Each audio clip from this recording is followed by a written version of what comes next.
Amerika terpaksa harus ngintip sejenak. Jangan-jangan Rusia memang punya persediaan lebih dari sekedar yang mereka bayangkan tuh. Sehingga NATO mulai deal sedikit-sedikit, nanti dia tetap secara pasti mau hentikan invasi Rusia ke Ukraina. Itu problem dunia yang kita bayangkan satu waktu dia masuk ke Indonesia dengan cara yang berbeda tuh. Krisis energi ini harusnya menjadi momen gitu untuk kita segera bertransisi ke energi bersih terbarukan gitu kan, supaya dependensi ketersediaan energi suatu negara juga lebih aman gitu. Dan itu pun udah disesuaikan dengan lingkungan geografis masing-masing daerah tersebut juga gitu. Dengan mentalitas seperti itu, kondisi alam, sumber daya, saya pikir nuklir itu bukan lagi pilihan. Nuklir itu hanya masuk. Kenapa? Karena memang ada kepentingan.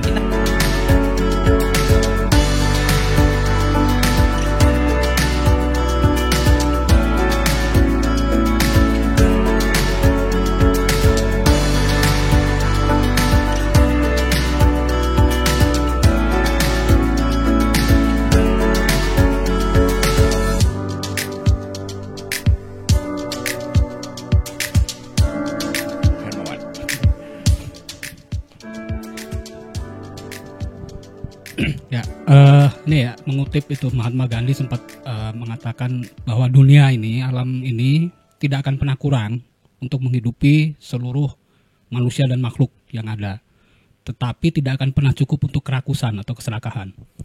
Nah ini ini yang terjadi ya, karena sederhana kan sebenarnya tadi, kalau ingin tidak terjadi krisis pangan, supaya energi ini bersih dan merata, ya tinggal kebijakannya yang sesuai dengan kondisi tadi kan.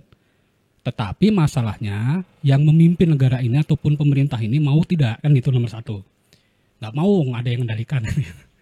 Nah kalaupun mau, yang kedua berani tidak gitu kan. Percuma mau tapi nggak berani untuk melawan itu kan gitu. Yang terakhir mampu tidak. Sudah nggak mau, nggak berani dan nggak punya kemampuan. Nah ini yang terjadi. Akhirnya yang ikut saja tanpa sadar bahwa yang diikutin ini semakin menyengsarakan tadi. Karena gini loh ya, tidak ada yang hidup hari ini itu tidak tergantung dengan alam. Bohong itu gitu. Tidak ada. Sehebat-hebatnya, sesongong-songongnya orang pasti itu. Tetapi ketika lingkungan ini dirusak, kemudian terjadi kemiskinan tadi, ya karena prinsip dari modal atau kapital itu adalah memelihara kemiskinan supaya dia bisa diatur. Sempat ada yang datang ke sekre buruh ya di basis benar-benar ada mahasiswa. Dia tahu persis ada orang sudah mah kerja harus nyogok ya kan, bayar. Di dalam pabrik juga dia dikontrak dengan upah murah, dilecehkan, dihina. Pada nanya, kok mau ya? Lah ya nggak punya apa-apa lagi gitu. Ruang hidupnya udah digusur, ya kan? Ruang hidup digusur, sawahnya udah kena limbah. Ya kan? Sawahnya udah kena limbah, terus nggak punya alat produksi apapun. Punya satu-satunya kambing dijual untuk masuk kerja, ya sudah selesai. Kan gitu loh. Nah ini yang terjadi hari ini gitu loh. Jadi ini memang sengaja gitu kan. Karena kalau nggak gitu nggak akan hidup. Modal ini, energi besar ini hanya hidup dengan cara merusak. Itu udah rumus. Ya, rusak, miskinkan, hancurkan. Ya kalau kolonial dulu kan gitu ya. Dudukin, usir, bunuh kalau perlu. Kalau nggak dibunuh ya minimalnya jangan sampai dia ngelawan lagi, tapi harus ngikutin kan gitu. Akhirnya banyak orang yang hanya ngikut. Itulah yang tadi Bung Rocky bilang, sudah dibikin sengsara gini, ketika mau pemilu kasih 100.000 mau ya udah nggak punya apa-apa lagi gitu. Nah itulah ya, karena ketika orang sudah tidak punya apa-apa, tidak punya identitas, entitasnya hilang, ya itu direnggut semuanya. Harga diri itu udah nggak jelas. Harga diri itu udah omong kosong jadinya ketika semuanya hilang.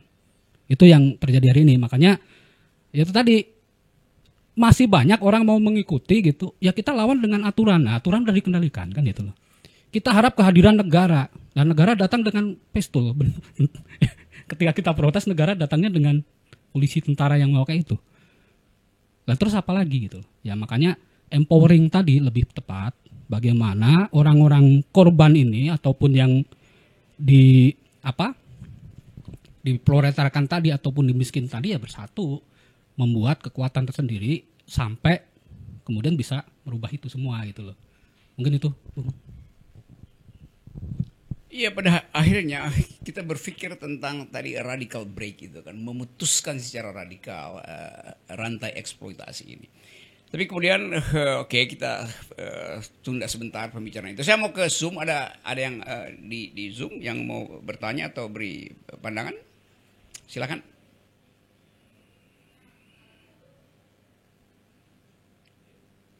Yuk, teman-teman, itu banyak yang ikuti percakapan ini. Silakan ajukan dalil Anda atau protes. Kami salurkan ke jalan-jalan nanti. Sudah suara saya? Sangat jelas, clear and loud. Oke, salam dari Aceh, Pak Rocky. Wah, ini. Apa kabar? Ya, enak sekali. Udah lama kamu nggak ke Jakarta ya nih.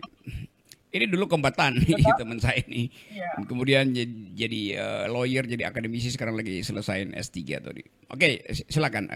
Siapa nama kayaknya ini? Jamal. Jamal, oke Jamal. Kapitan warna. Begini, saya sedikit mau tanggapi atau memberi saran dengan situasi yang ada hari ini. Mungkin dengan kasus yang di Aceh, saya coba sampaikan sedikit tidak nyaman. Saya lagi di perjalanan dari ketinggian 3.000 kaki permukaan laut di sisi Tanagayo. Begini. Hari ini adalah bicara lingkungan di mana negara hadir untuk memberi tidak nyaman terhadap rakyat di sekelilingnya. Contoh, eksplorasi terjadi di mana-mana, konflik tumbuh di mana-mana, di mana ada eksplorasi, sehingga kejahatan kemanusiaan di situ lahir. Hari ini kita tidak usah keluar Indonesia. Bagaimana kondisi Papua, bagaimana kondisi Aceh 30 tahun berperang melawan pemerintah, di mana asbabulnya itu lahir dikarenakan ketidakadilan pengerukan hasil alam Aceh. Nah, saya pikir dalam kebijakan pemerintah setiap saat dalam eksplorasi ini seharusnya mengkaji sedalam mungkin dan juga memahami kultur-kultur yang ada di daerah. Ribuan tahun sebelum Indonesia lahir, Aceh masih dengan kerajaan, Jogja masih dengan kerajaan, dan daerah-daerah lain belum terbentuk Indonesia. Bagaimana terpelihara alam itu sehingga kita bebas menghirup oksigen dengan sempurna. Hari ini kita bisa melihat berapa umur tertua rakyat di Indonesia, berapa umur tertua rakyat di Eropa yang menjaga iklim dengan bagus. Nah, dengan kondisi itu, saya tekankan lagi, pemerintah hari ini, Presiden Jokowi dan perangkatnya, untuk mengambil satu kebijakan sebijak-bijaknya dalam mengeluarkan izin eksplorasi alam sekeliling. Karena dengan eksplorasi, konflik tumbuh di mana-mana, kejahatan kemanusiaan muncul di mana-mana. Itu aja yang mau saya sampaikan. Terima kasih. Salam untuk Jakarta dari Aceh. Terima kasih. Oke, Jamal, terima kasih. Itu tesis yang bagus tuh. Eksplorasi itu justru menghasilkan kriminalisasi itu. Dan kita tahu itu semua kasus konflik agraria itu berakhir pada terusirnya rakyat itu dengan segala macam cara itu. Jadi pemalsuan akte, disewalah preman-preman segala macam. Jadi seolah-olah di depan mata kita bagian yang paling dangkal dari kekuasaan itu beroperasi kan. Kan mengusir orang itu kan dangkal sekali kan. Sebelum dihukum udah diusir tuh. Saya kemarin juga di Samarinda, seorang ibu perlihatkan pada saya, dia udah bertahan mungkin udah 7-8 tahun konflik tanahnya dia itu. Tanahnya dia itu kira-kira ada 1 kilo dari tanah yang disengketa. Dia punya tanah, tapi ada orang yang 1 kilo itu mengklaim tanah dia itu tanah dia tuh. Padahal jaraknya 1 kilo dari situ. Dan dan dimenangkan itu kan. Jadi gila itu, nggak diperiksa, bahkan lokasinya nggak diperiksa. Jadi saya bisa klaim tanah saya ada di bulan sana itu. Lalu Elon Musk bilang itu punya dia, enggak, saya bilang itu punya saya tuh. Jadi itu yang terjadi tuh, eksploitasi yang betul-betul dangkal atau cara mengusir yang sangat dangkal kan. Itu artinya tadi CCTV keadilan dimatikan itu, sehingga orang nggak bisa baca lagi bahwa itu lokasinya bukan itu sebetulnya yang dipersoalin itu. Nah klaim-klaim itu banyak dan kita tahu bahwa Pak Jokowi dikelilingi oleh aktivis-aktivis lingkungan yang dulu teman-teman saya tuh dari LBH, Walhi, apalagi itu KPA segala macam itu. Tapi nggak ada satupun bunyi dari mereka untuk mempersoalkan kebijakan perusahaan lingkungan dengan akibat penghinaan terhadap harkat manusia itu. Itu ajaib itu.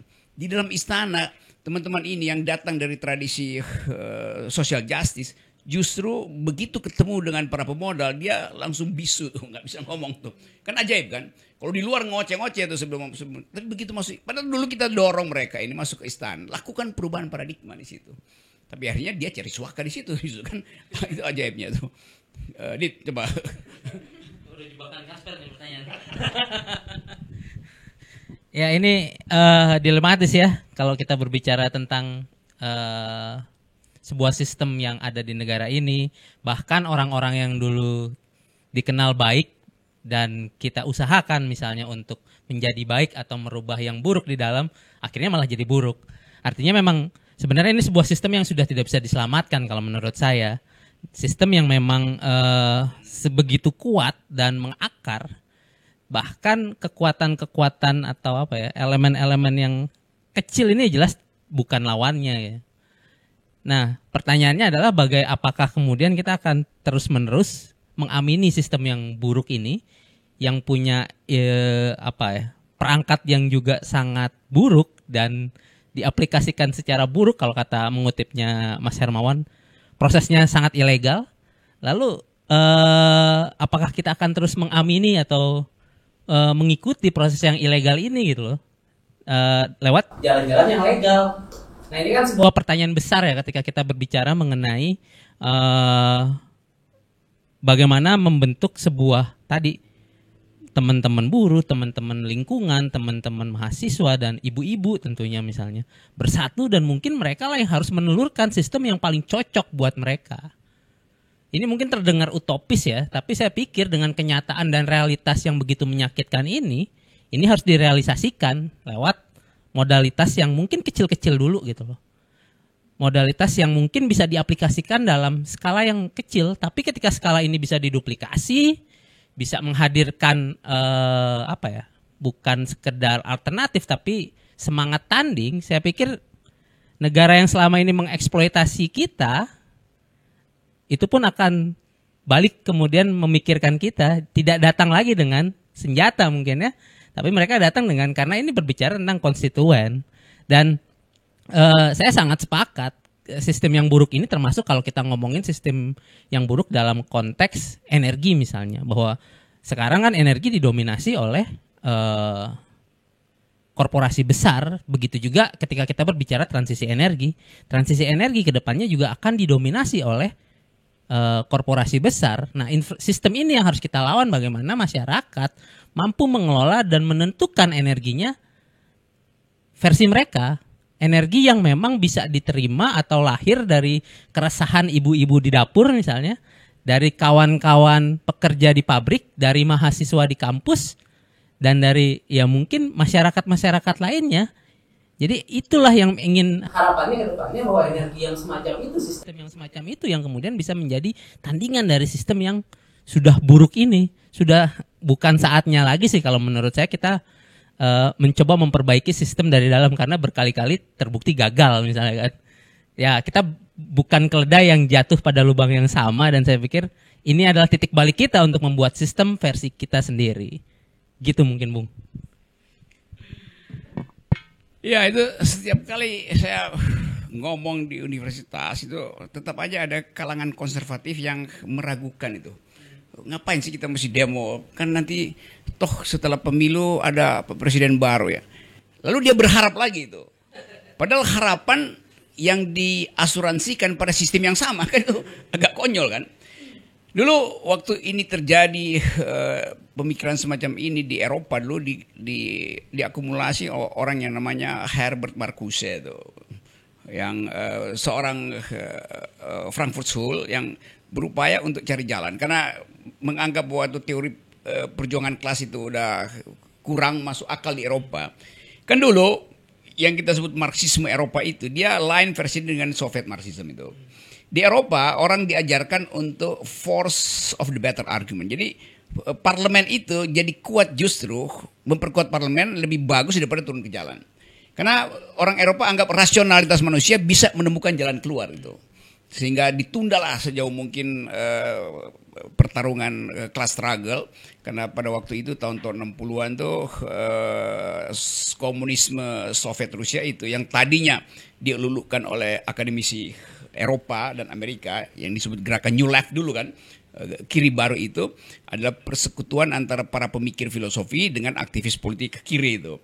Tapi kemudian mereka melihat bahwa ternyata yang disebut sebagai kiri itu menghasilkan penindasan di Polandia dan Eropa Timur oleh Stalin pada waktu itu kan. Lalu berubah pikirannya. Lalu kita lakukan kajian akademis itu. Lalu ada teori tentang the great refusal, penolakan total itu. Yang kita sebut sekarang mungkin revolusi mental, kira-kira begitu tuh. Revolusi atau revolusi energi. Nah sekarang kita ada dalam situasi yang sama itu. Semua orang itu di dunia ini merasa bahwa ada sesuatu yang mesti diubah itu. Bahwa ada bagusnya perang di Eropa karena itu jalan keluar untuk menyusun ulang kemanusiaan, menyusun ulang keadilan sosial tuh. Amerika terpaksa harus ngintip sejenak. Jangan-jangan Rusia memang punya persediaan lebih dari sekedar yang mereka bayangkan tuh. Sehingga NATO mulai deal sedikit-sedikit, nanti dia tetap secara pasti mau hentikan invasi Rusia ke Ukraina. Itu problem dunia yang kita bayangkan satu waktu dia masuk ke Indonesia dengan cara yang berbeda tuh. Kan di depan kita udah ada Sri Lanka tuh. Persaingan dagang Amerika dan Cina itu belum jadi perang dagang, tapi efeknya pada harga-harga udah masuk ke kita tuh. Ini semua satu kawasan berpikir yang mestinya diolah oleh kalangan intelektual. Dan kita nggak lihat tadi pusat-pusat studi lakukan itu. Talk show kita kan ya itu soal recent ideas saja tuh, apa yang menarik itu yang kita talk show kan. Bukan berpikir tentang ide gitu. Saya kalau saya hubungkan dengan keadaan di Eropa di abad-abad 19 itu ketika Prancis berupaya untuk mengambil alih Prusia itu, sama ketika Rusia berupaya mengambil alih Ukraina. Ketika Prancis tahun-tahun 1810-an itu mau masuk ke Rusia itu gugup, nggak tahu mau bikin apa gitu kan. Lalu ada seorang filsuf namanya Gottlieb Fichte. Dia kasih pidato pada bangsa Jerman, judulnya Speeches to German Nation. Jadi dia ucapkan, Anda boleh pilih mau hidup di dalam keadaan empire, kerajaan, atau mau hidup dalam keadaan the empire of ideas itu. Itu sebetulnya cara seorang pemikir Jerman, Fichte, untuk memberi semangat bahwa oke, memang ada kecemasan, tapi pikiran itu jangan sampai lumpuh itu. Nah, kita bayangkan bahwa nggak ada hal semacam itu di sini itu. Yang seharusnya dilakukan oleh rektor kan, misalnya rektor se-Indonesia bikin forum rektor lalu gantian setiap minggu ada satu rektor berpidato tentang krisis ekonomi, krisis lingkungan segala macam supaya ada ikatan intelektual di antara masyarakat kan. Sekarang semua rektor takut. Kemarin saya ke Mula Warman itu universitas negeri. Untung rektornya agak progresif tuh, mengundang saya dan dia nggak halangi saya. Walaupun dia nggak hadir pada waktu itu. Tapi saya diizinkan untuk bicara tentang politik lingkungan di universitas negeri itu. Padahal saya tahu Universitas Mula Warman diminta oleh istana untuk lakukan riset membenarkan ibu kota kan. Jadi tetap ada yang disebut kalangan akademisi yang diam-diam sebetulnya merasa ya oke, silahkan sebagai institusi Mula Warman bikin riset untuk membela ibu kota. Tapi kami akademisi lain pikirannya kan. Nah bagian itu mungkin juga yang bisa kita hubungkan dengan Greenpeace, dengan buruh. Jadi percayalah bahwa di dalam keadaan yang membeku itu tetap ada 2-3 butir cairan yang bisa mencairkan kebukuan pikiran itu. Nah, saya sebenarnya berterima kasih pada Rektor Mula Warman yang mampu untuk membedakan antara kegiatan berpikir dan program-program negara kan. Dia tetap institusi negara di bawah Departemen Pendidikan disuruh untuk membenarkan ibu kota tuh. Kan itu aneh juga kan. Mestinya tanya dulu pada Mula Warman, boleh nggak kita bikin ibu kota? Baru buat keputusan politik di istana. Ini istana udah buat keputusan politik, suruh universitas buat benarkan. Itu ngaconya di situ kan. Jadi percakapan itu yang ingin kita dengar. Teman-teman BEM UI tentu punya departemen kajian yang bagus. Nah, kaitkan ini sebagai yang tadinya blank spot itu bisa berubah menjadi titik penghubung tuh, connecting dots itu kan antara universitas yang sana. Kan kadang-kala kita seolah-olah sinis, itu universitas negeri itu nggak mungkin lagi tuh. Tapi di beberapa tempat universitas negeri mengintip ada suasana yang memungkinkan perubahan ini diloloskan ide perubahan itu. Lalu mereka gerilya tuh. Dosen-dosen muda juga banyak yang pintar-pintar kan. Di UGM yang kita tahu sebagai universitasnya Pak Jokowi juga terjadi infiltrasi pikiran tuh. Mereka bicara tentang Omnibus Law, pro buruh dan semua siap-siap untuk membackup buruh secara konseptual kalau terjadi tuntutan 10 Agustus yang lagi dirancang oleh Jumhur Hidayat, dan beberapa teman buruh merasa itu jangan demo tuh. Saya baca Said Iqbal melarang buruhnya, ngapain tuh sesama buruh, ya udahlah biarin aja kan, saling perkuat aja kan, karena ide itu adalah ide yang tadi saya sebut great refusal kan, mesti diuji apa benar pemerintah ini stabil, apa benar pemerintah ini punya kemampuan untuk mengatasi masalah tuh. Jadi pembicaraan intelektual ini yang mesti kita perluas tuh.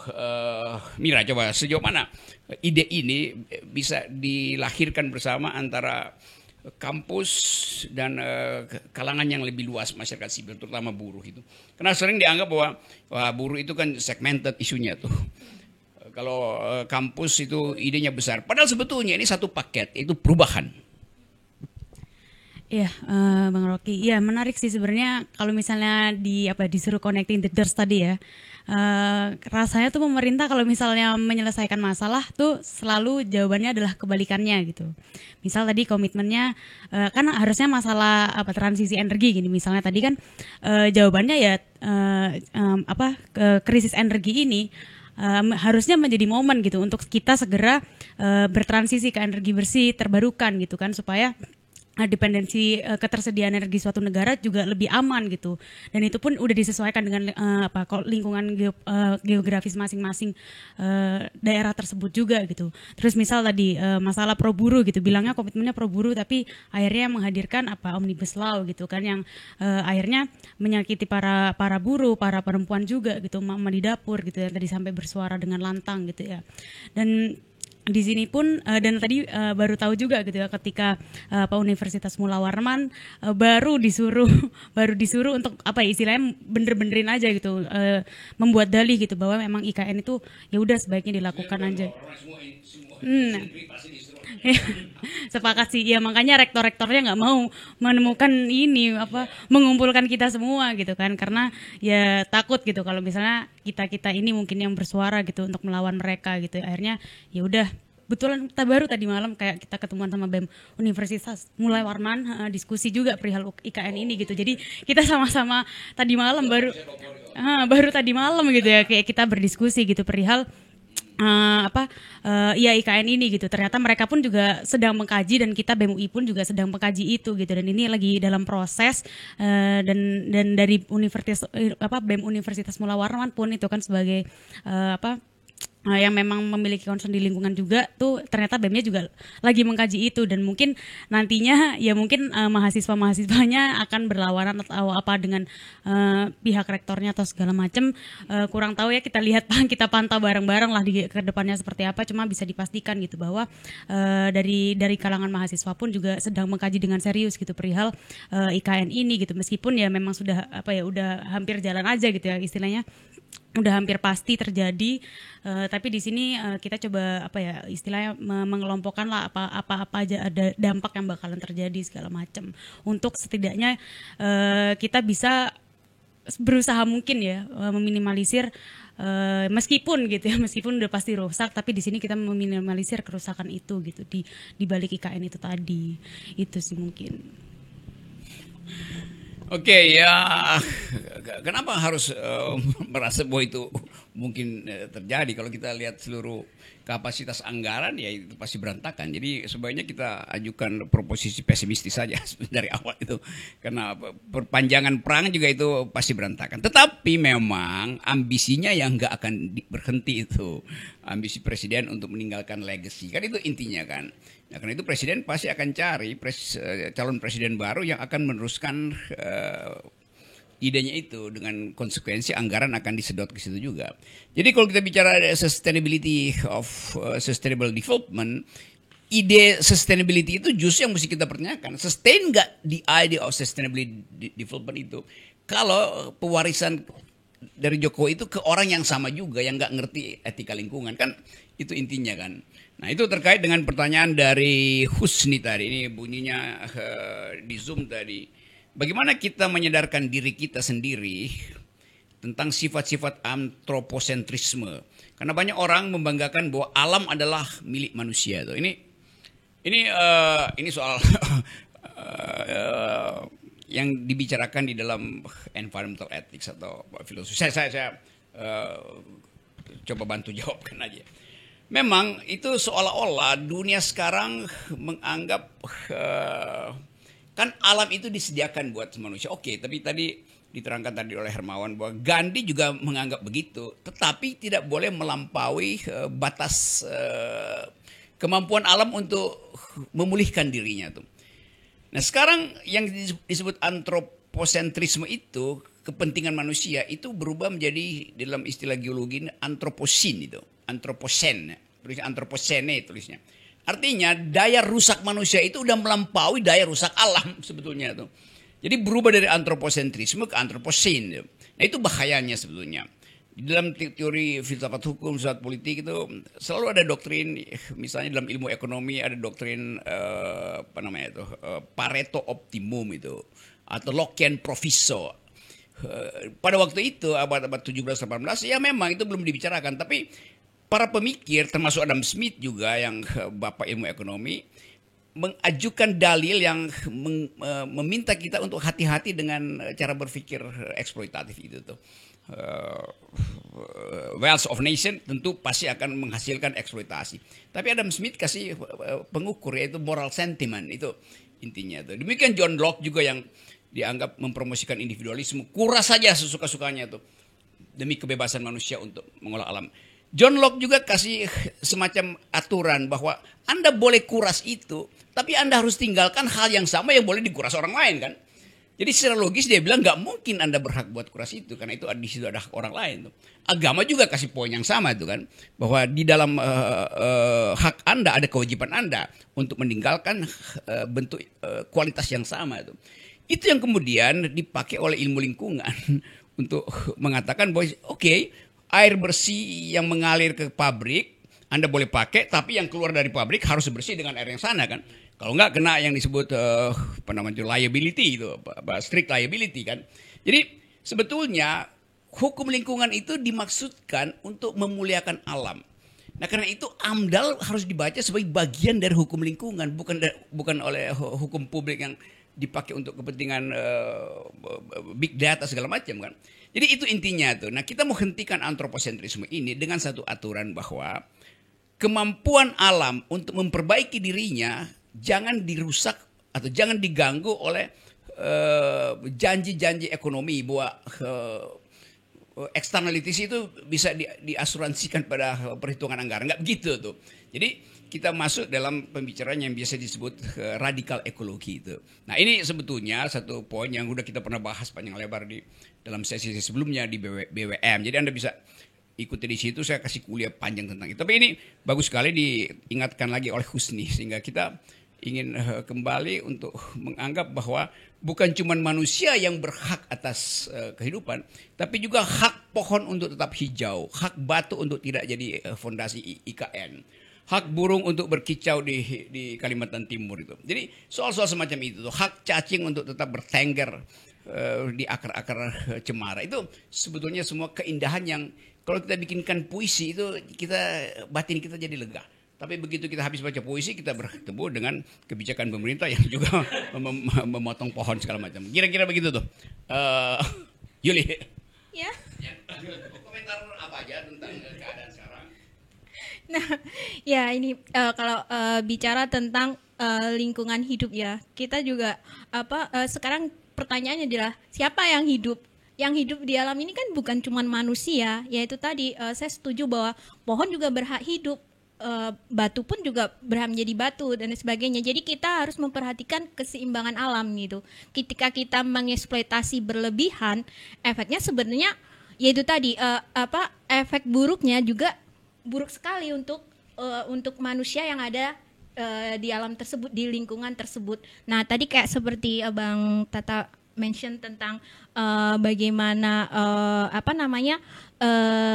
bahwa konflik agraria yang Bang Nur bilang bahwa itu kembali lagi ya, ketika itu terjadi ketika permasalahan isu-isu lingkungan, eksploitasi lingkungan dan energi dan terbarukan dan tidak terbarukan dan lain sebagainya, jangan lupakan lagi bahwa manusia itu telah melakukan eksploitasi berlebihan terhadap alam, dan itu tanpa disadari dia juga merusak kehidupannya sendiri gitu.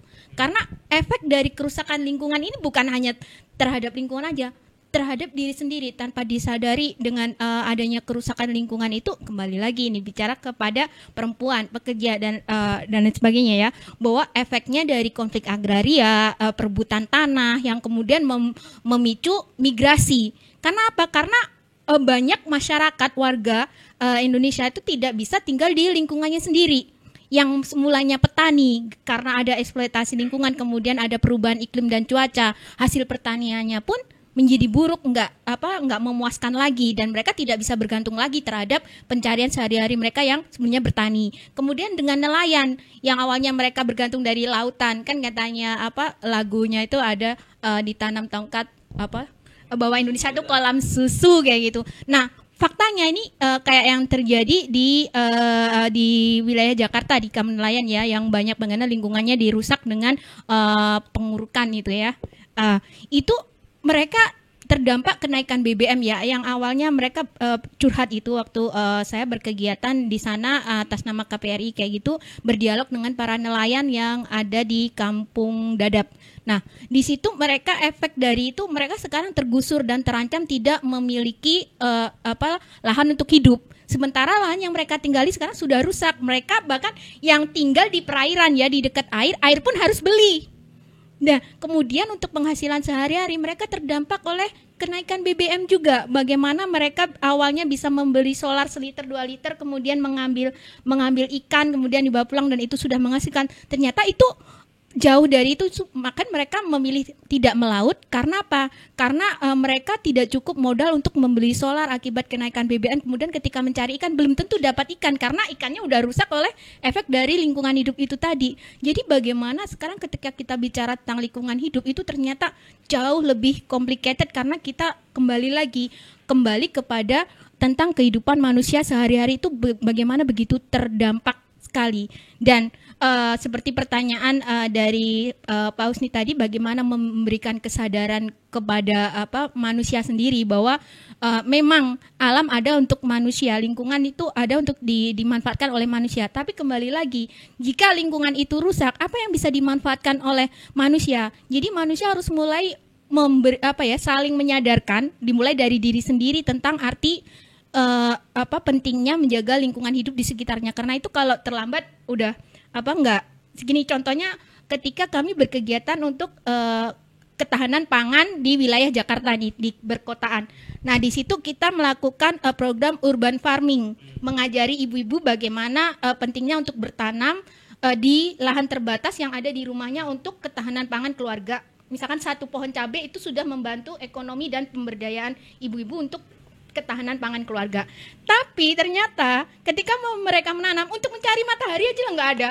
Jadi kita udah survei gelombang nggak ada matahari. Nah di situ di sini kami sudah berhasil menyadarkan mereka bahwa pentingnya bertanam, pentingnya memanfaatkan lingkungan hidup di sekitarnya. Tapi ternyata kesadaran itu masih terlambat karena mereka hidup di rawa-rawa kan, di atas rawa-rawa, kemudian dengan tata kota yang tidak jelas kayak gitu. Jadi kemudian itu ternyata ketika mereka ingin memanfaatkan lingkungan hidup di sekitarnya pun udah nggak ada. Jadi kami survei keliling kampung untuk membantu mereka menemukan wilayah untuk bercocok tanam tuh udah nggak ada. Padahal nih biasanya bisa ditaruh di dinding atau apa, memanfaatkan lahan terbatas. Itu mataharinya nggak ada. Bagaimana bisa bertanam? Jadi dari sini, jadi kita juga harus memperhatikan itu. Alangkah baiknya kalau dari suara-suara kecil, dari apa yang kita dapati di sekitar itu bisa disuarakan lebih kencang agar itu bisa mempengaruhi pemerintah dalam membuat kebijakan. Karena kembali lagi ketika kita bicara semua itu kembali lagi kepada sistem dan kebijakan yang dihasilkan oleh pemerintah sendiri yang tidak berpihak terhadap manusia sebagai masyarakatnya, warganya, tapi tidak berpihak terhadap wilayahnya sendiri, lingkungan hidup yang ada di Indonesia ini itu. Bagaimana kalau di pedesaan mereka melakukan eksploitasi lahan sampai konflik agraria dan lain sebagainya dengan dalih menghadirkan investor, membuka lapangan pekerjaan. Pada faktanya ketika baiklah mungkin benar investor mendatangkan investor kemudian membuka lapangan pekerjaan yang lebih luas. Tapi pertanyaannya adalah ketika orang-orang ini sudah bekerja, apakah mereka juga bisa hidup dengan layak dan sejahtera? Karena pada faktanya meskipun ada lapangan pekerjaan, hidup mereka nggak berubah, bahkan lebih termiskinkan, lebih tereksploitasi kayak gitu. Jadi di sini ada banyak hal yang harus diperbaiki dan seperti mengutip Bang Tata, Bang Didi dan ini semuanya yang perlu diperbaiki adalah sistemnya. Mari kita bersama-sama mendorong pemerintah, mempengaruhi mereka untuk sistem, karena ini masalahnya bukan kita mau ganti siapa presiden di depan, mau ganti siapa pemimpin kita, leader kita, mau berganti 7 leader pun kalau sistemnya nggak ada bergantian ya akan tetap seperti ini gitu. Jatuhnya adalah kayak cuman PHP, harapan kosong aja. Oke, terima kasih. Iya, padahal kita memang nggak pernah ada leader, yang ada dealer. Karena mau tukar tambah itu leader dengan mental dealer, enggak. Leader itu dia mesti decisive, mesti mampu ambil keputusan. Karena dia dealer ya dia tukar tambah dengan para pemilik matahari itu kan. Gitu. Dan itu betul. Kita bayangkan dulu ini di mana, di Jakarta Utara ya. Kan Jakarta Utara itu kita bayangkan itu hak dari remaja Jakarta Utara untuk menikmati senja sambil romance itu pacaran di pantai.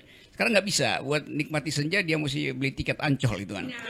Itu hak dasar manusia untuk bermesraan dihalangi oleh kapital kan, ngaco itu kan. Jadi mata uang membeli matahari itu. Jadi begitu tuh. Dan kita ingin sebetulnya supaya alam itu memberi kita keindahan sekaligus kemesraan. Sekarang yang kita sebut hak kita atas kemesraan itu harus kita beli, kan itu ngaco. Hal yang diberikan secara gratis oleh Tuhan ya, dihalangi oleh paket-paket wisata yang sebetulnya intinya adalah memamerkan sesuatu yang dari awal kita tahu bersifat sekedar cuci mata, itu bukan batin kita jadi lega gitu. Intinya, tapi sebelum kita komentari nanti di belakang mungkin itu. Ini ada pertanyaan soal nuklir ini harus Tata ini yang menjawab ini. Dari Ridwan, mahasiswa Fakultas Teknik Kimia dari Cilegon. Dia nyinggung soal tenaga nuklir yang dibahas tadi, kita bahas tadi, dan dia kurang sependapat karena bagi dia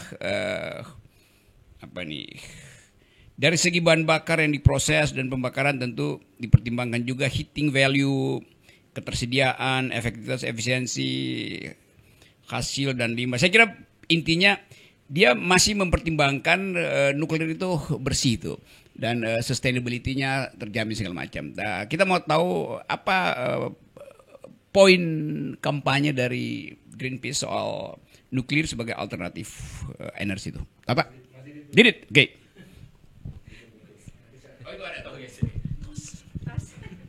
Ya, ya ini sebenarnya narasi lama ya, bicara soal negara ini punya potensi untuk cadangan uranium atau sekarang yang terkenal mungkin thorium misalnya.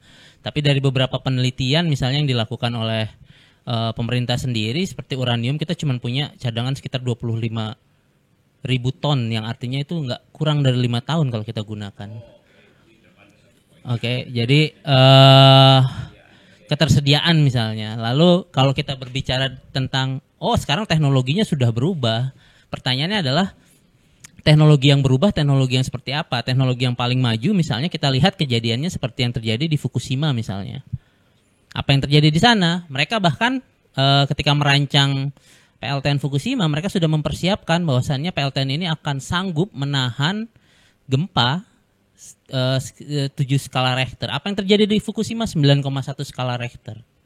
Hingga sekarang tempatnya tidak bisa kita dihuni.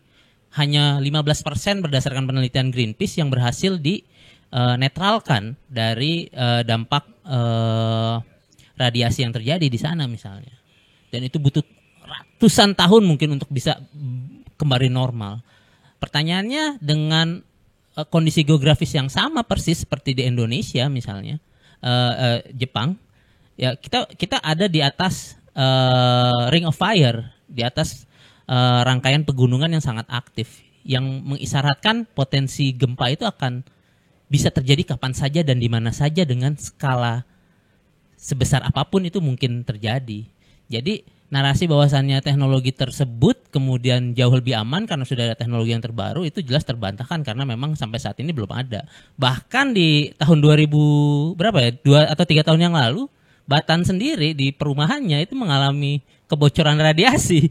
Batan, sebuah lembaga yang memang sangat dekat, bahkan mereka tidak mampu menjaga keamanan dari bahan-bahan yang kemudian dibawa keluar oleh karyawannya. Jadi dengan mentalitas seperti itu, kondisi alam, sumber daya, saya pikir nuklir itu bukan lagi pilihan.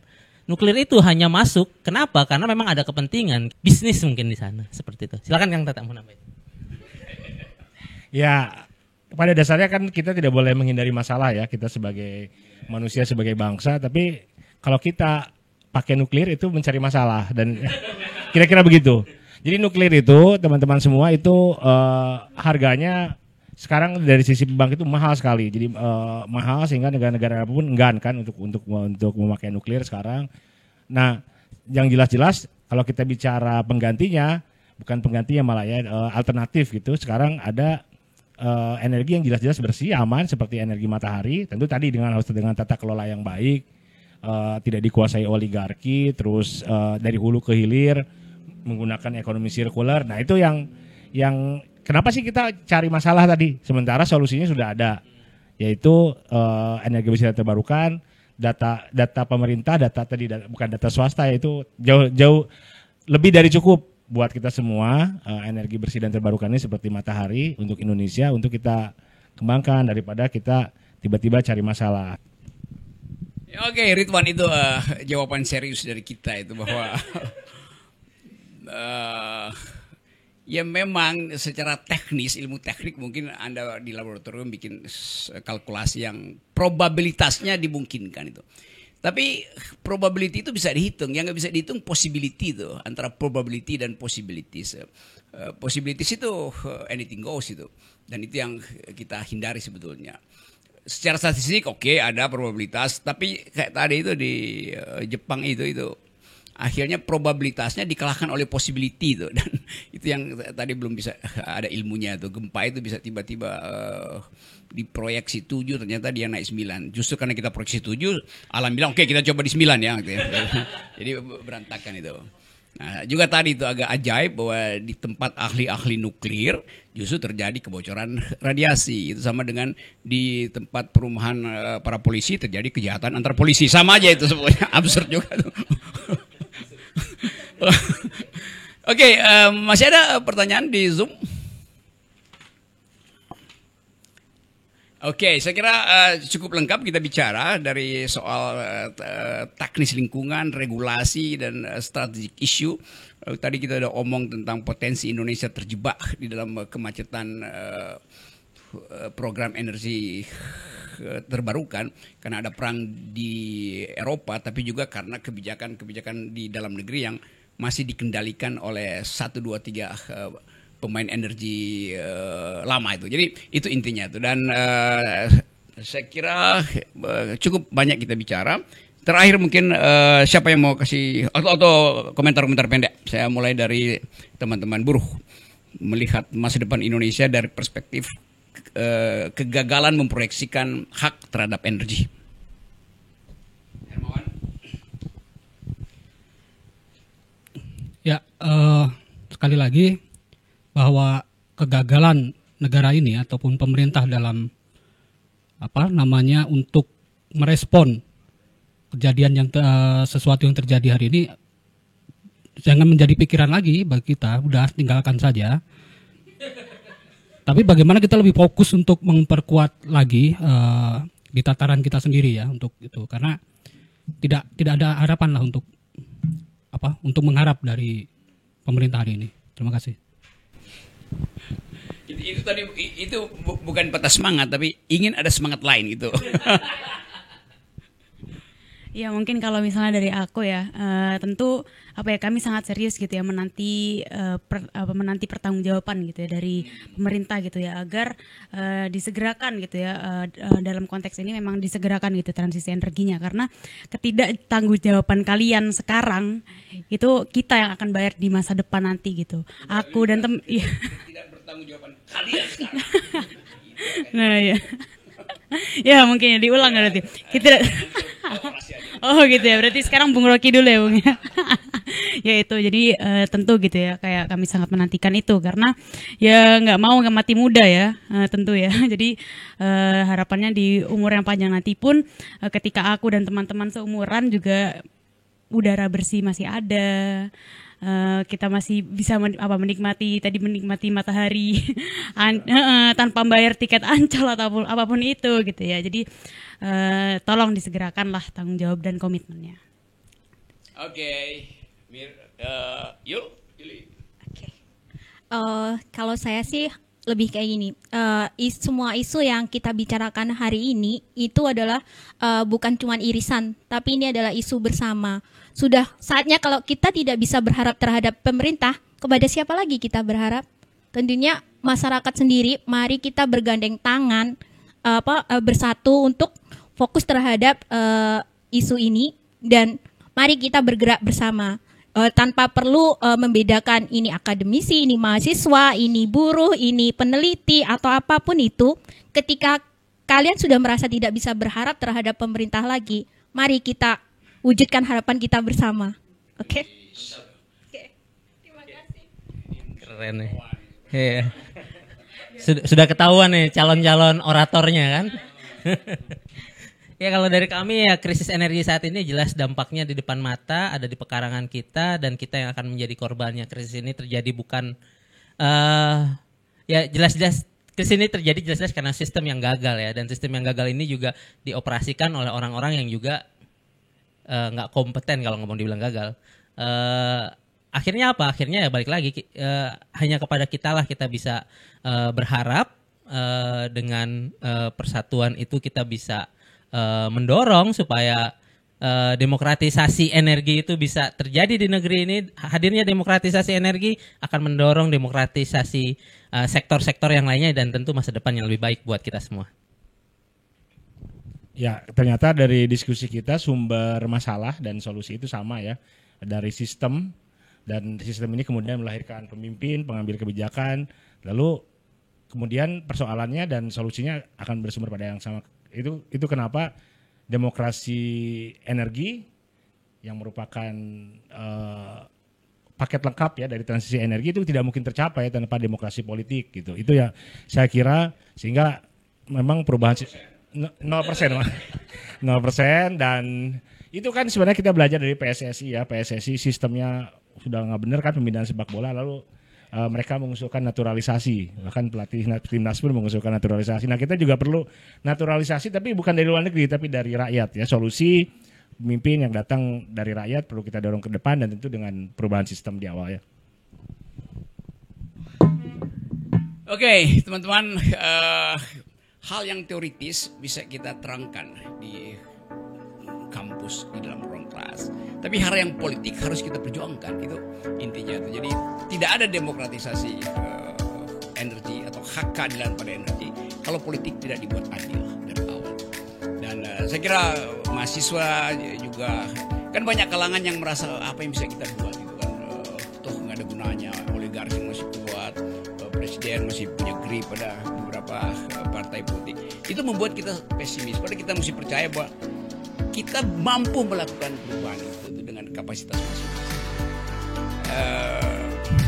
Dulu Oprah Winfrey, seorang perempuan yang berhasil itu, dia kasih semacam pesan begini. Saya ingat dia bilang begini, when you undervalue what you do, then the world will undervalue who you are. Jadi kalau kita merasa kita nggak mampu berbuat apa-apa, nah orang akan juga merasa Anda memang bukan siapa-siapa. Gitu.